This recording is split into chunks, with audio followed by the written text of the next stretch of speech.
आसाम के चराईदेव डिस्ट्रिक्ट में दौरा हुआ है और आज सुबह से ही एक मैंने आंगनबाड़ी का केंद्र देखा है, प्राइमरी स्कूल देखा है और उसके बाद में यहाँ डिस्ट्रिक्ट के विकास के लिए एक समीक्षा बैठक जिसमें हमारे डिस्ट्रिक्ट की डीसी, हमारे माननीय मंत्री जी, हमारे विधायक जी और ज़िले के सभी विभागों के अधिकारी उसमें रहे हैं। एक एक विभाग की विस्तार से चर्चा की है। माननीय प्रधानमंत्री जी पूरे देश की चिंता करते हैं, लेकिन नॉर्थ ईस्ट की चिंता उन्हें विशेष डेवलपमेंट की रहती है। इसके लिए उन्होंने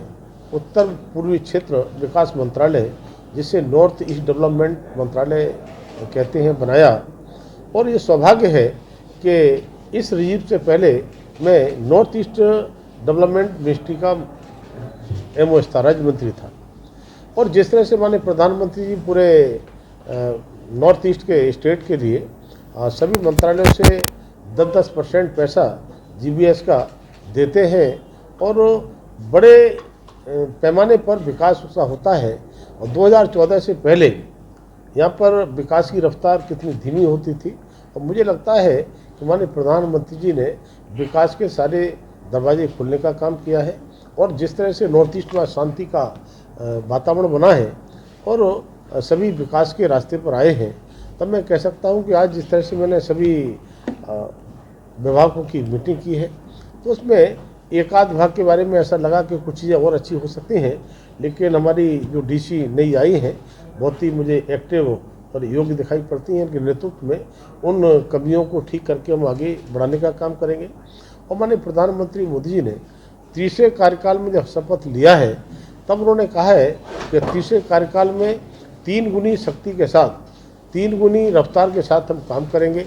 और जिस तरह से प्रधानमंत्री आवास 10 वर्षों में 4 करोड़ 21 लाख आवास बनाए थे,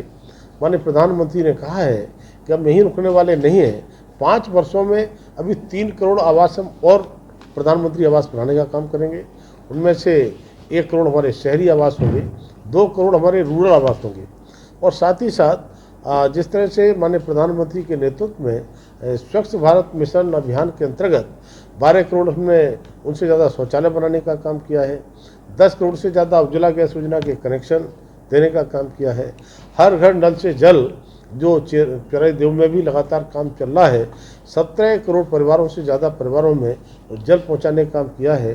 5 लाख रुपए तक का फ्री इलाज आयुष्मान कार्ड के द्वारा हमने 55 करोड़ लोगों के लिए उसके लिए व्यवस्था की है इलाज की। और इतना ही नहीं, प्रधानमंत्री ने इस बार कहा है कि आने वाले इस टर्म में, तीसरे टर्म में हम 70 साल से ज़्यादा के आयु के कोई भी व्यक्ति, उनके लिए 5 लाख रुपए तक का फ्री इलाज की व्यवस्था हम किसानों के लिए। जब बजट कभी माननीय प्रधानमंत्री, जब मोदी जी पहली बार इस देश के प्रधानमंत्री बने थे तब 25,000 करोड़ का बजट होता था, आज उसे बढ़ाकर के 1,52,000 करोड़ का बजट किसानों के लिए किया है। आज 2000 3 बार प्रधानमंत्री किसान सम्मान निधि देने का काम होता है और लगभग 11 करोड़ के किसानों के खाते में 3.5 लाख करोड़ सीधा सीधा पैसा पहुंचा है। आज मैं कहूं, किसानों की लागत को कम करने के लिए खाद पर जो सब्सिडी थी हमने बढ़ाने का काम किया है। तो 10 साल पहले यूरिया डीएपी के दाम होते थे, हमने आज भी वही दाम रखे हैं, लेकिन एमएसपी लगातार बढ़ाने का काम किया है। जहाँ एमएसपी पौने दोगुना तक पहुंची है। हम देश को आत्मनिर्भर बनाने के लिए दलहन और तलहन में हम कैसे किसानों के लिए प्रेरित करें, हम उसकी तरफ भी हम आगे बढ़ रहे हैं। तब मैं कह सकता हूँ इस देश के विकास के लिए माननीय प्रधानमंत्री मोदी जी सबका साथ सबका विकास का जो मंत्र था उसको चरितार्थ करके वास्तव में इन 10 वर्षों में देश को 11वें स्थान से उठा करके 5वें स्थान पर पहुंचाने का काम किया है और तय किया है कि तीसरे टर्म में हम इस टॉप 3 इस टर्म में इस देश को ले जाने का काम करेंगे। तब यहाँ पर ज़िले से संबंधित जो भी इस प्रकार की चीज़ें हैं तो आसाम सरकार से हम और कुछ कर सकते हैं, मैंने मंत्री से आग्रह किया है। मैंने अपने डीसी महोदय से और अपने जनप्रतिनिधियों से कहा है कि भारत सरकार से जो भी चीज़ें और आ सकती हैं हम कर सकते हैं, उनके लिए भी हम प्रयास करेंगे। 2 मंत्रालय मेरे पास हैं, एक तो खाद्य एवं सार्वजनिक वितरण और उपभोक्ता मामले प्लस सामाजिक न्याय और अधिकारिता मंत्रालय, दोनों मंत्रालय के माध्यम से भी मैं इस डिस्ट्रिक्ट को और आसाम के लिए जितना प्रयास कर सकता हूं और अच्छे से अच्छे उसे करने का काम करेंगे। माननीय प्रधानमंत्री जी ने जिस तरह से 25 करोड़ लोगों के लिए गरीबी से दूर बाहर निकाला है, उसी क्रम में आज 80 करोड़ से ज़्यादा ऐसे लोग, उनके लिए हम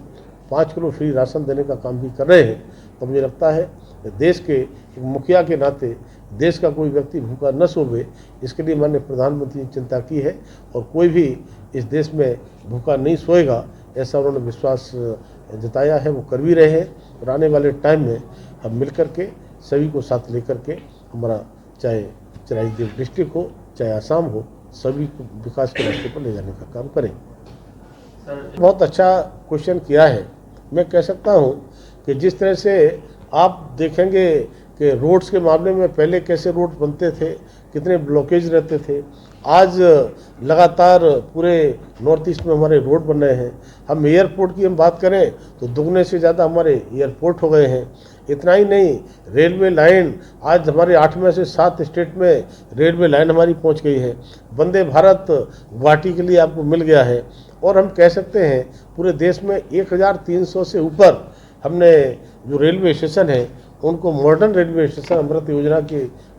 अधीन बनाने का काम किया है। और जो आपने विषय रखा है मैं चर्चा करता हूं और मैं लिख करके देता हूं और मैं उसके लिए मैंने रेल मंत्री से मिलकर के उसके लिए बात करता हूं। जो भी विकास के रास्ते हो सकते हैं, मुझे लगता है कि इन 10 वर्षों में जो हुए हैं वो एक तरह से विकास का एक मील का पत्थर साबित हुआ है माननीय प्रधानमंत्री मोदी के नेतृत्व।